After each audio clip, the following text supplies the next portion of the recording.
What's going on, guys? Welcome to another video. We've been gone for a bit, but we're back now. So it's hopefully, fingers crossed, we're going to be a little bit more consistent with our videos. I keep going, I know I said that last time, but we are really going to try and, pump them out. We had a big project, so we really didn't have time to get videos going out. But now we're back in full swing. So while we've been gone, we've actually got quite a lot of stuff delivered to us, given to us. We're going to be a little bit behind with this video, but we thought it's cool anyway. So what we've got here, got this big box full of things.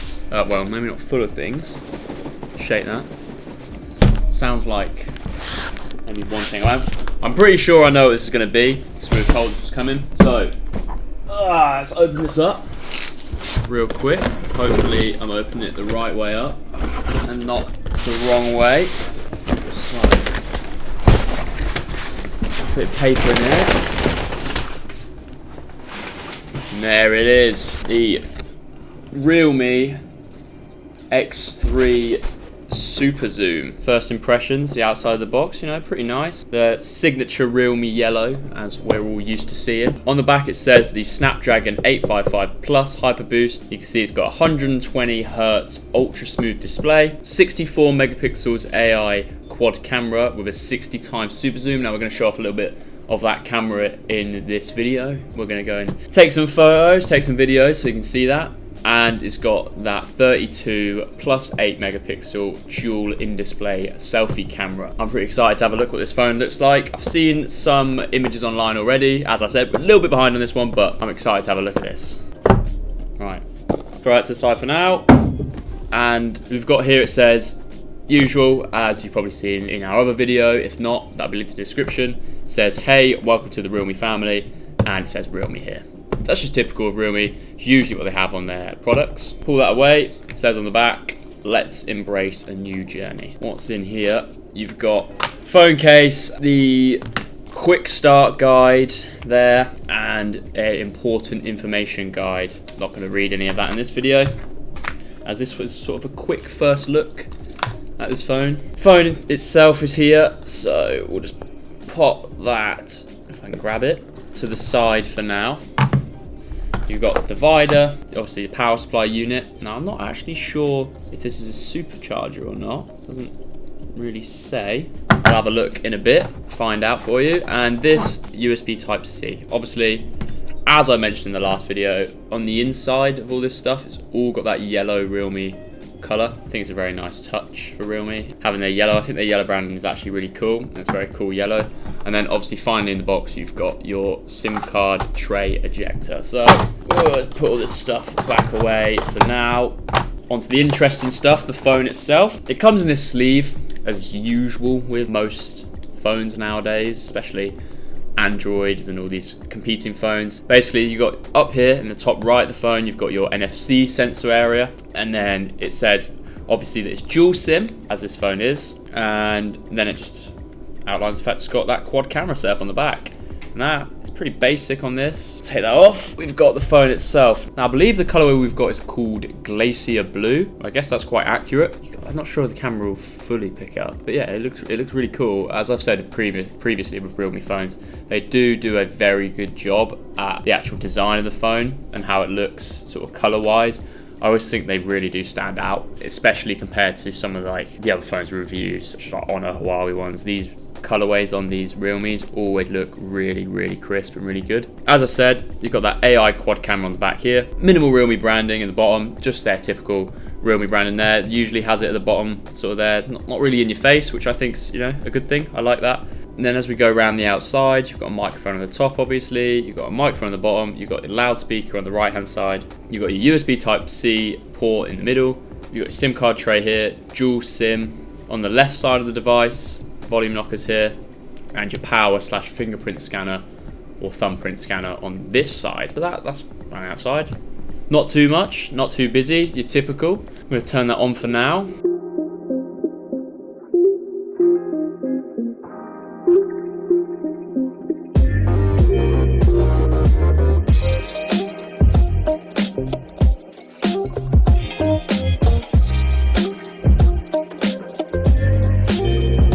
And here we have it. Now, date is obviously wrong, so don't look at that.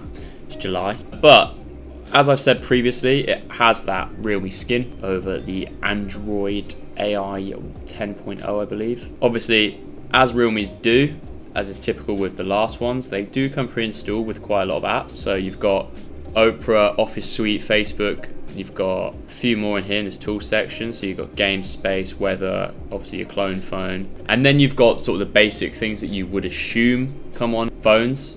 So you've got Google Pay, compass, calculator, screen recorder, weather. What it does also come with is obviously all the Google services, unlike some Huawei ones that run on HMS. It also comes with something called YouTube Music, which I am yet to use. I haven't used YouTube Music on an Android phone at all, so that's something I'd like to have a look at. I don't actually know what that is. And obviously you've got your calendar, your files, etc. All the normal. The most interesting part is obviously the camera, and we are going to show off a little bit of what the camera can do in a minute. But as far as first looks, as I open this phone, it looks brilliant. I always have said with realme's ones, I really like the skin that they use for the Android. I think it looks really clean, really basic. It doesn't look cluttered. Like, you can get some Android phones which have really annoying sort of widgets and things all over the screen. I mean, you probably can set that up in this, but straight out of the box, it doesn't look like that. It also doesn't have any of the adverts on the screen or anything. It's all just really clean and just looks really, really nice, and basically exactly how I would want my phone to look. It looks really clean and really good, in my personal opinion. So, as I said, the camera, most impressive part. So what we're gonna do quickly is we're gonna jump outside, take video, show off what this camera can actually do for you. So, I'll see you in a second.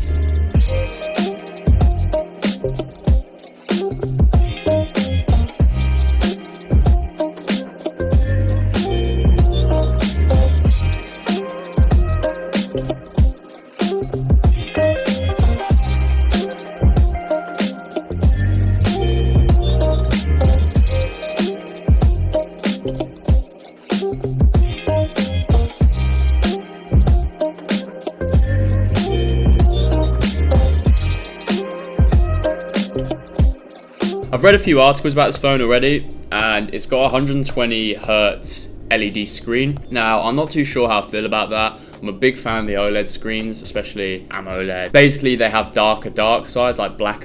It just usually looks a lot cleaner. Now, this doesn't do a bad job with this LED screen. Obviously, this is a very high refresh rate for a phone, so your movie's gonna look brilliant, your game's gonna look great.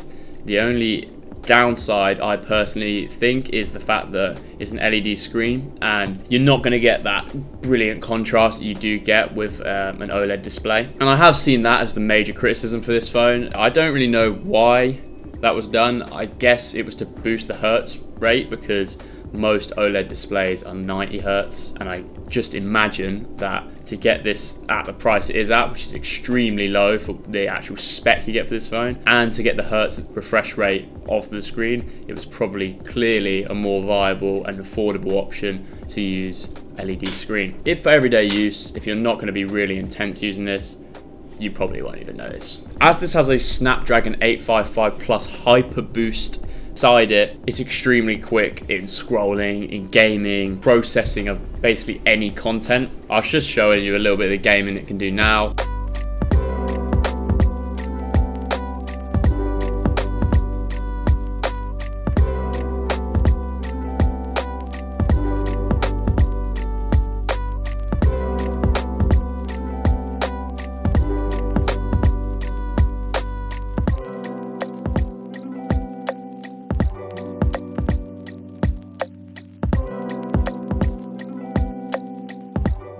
PUBG is a standout game that it does very well on this phone. It's also with the display. A drawback for gaming on this phone obviously is that punch hole camera. In my personal opinion, I'm not a big fan of these punch hole cameras, only because I feel like they take up a bit of the display.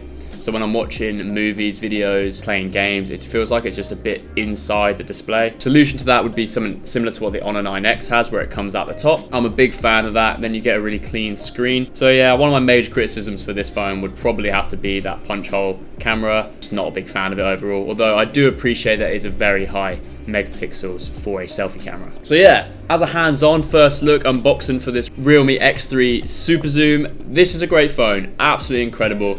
Only very few drawbacks for me personally. Front selfie camera location, not quality, because the quality of it is insane, and the actual screen itself, the display. I would have preferred to have seen an OLED display personally. As I've been using this for today and taking pictures, I haven't really been able to notice it at all, to be honest with you. I will do a side-by-side comparison in another video to a screen with an OLED display, and then hopefully you can see that little difference in it, but day-to-day use you really won't notice the difference. We're going to do a more in-depth breakdown of this video later this week. I'm going to use this phone for a week, see how I like it, see how I get on, see what stands out to me and what, in good terms, pros and cons of this phone basically, and see how I get on. So thanks very much for watching our first look and our unboxing for this phone. There'll be plenty more to come. As I said, we're going to try and be more consistent. We hope nothing gets in our way, but thanks for watching, guys. Make sure to like and subscribe, and I'll see you in the next video.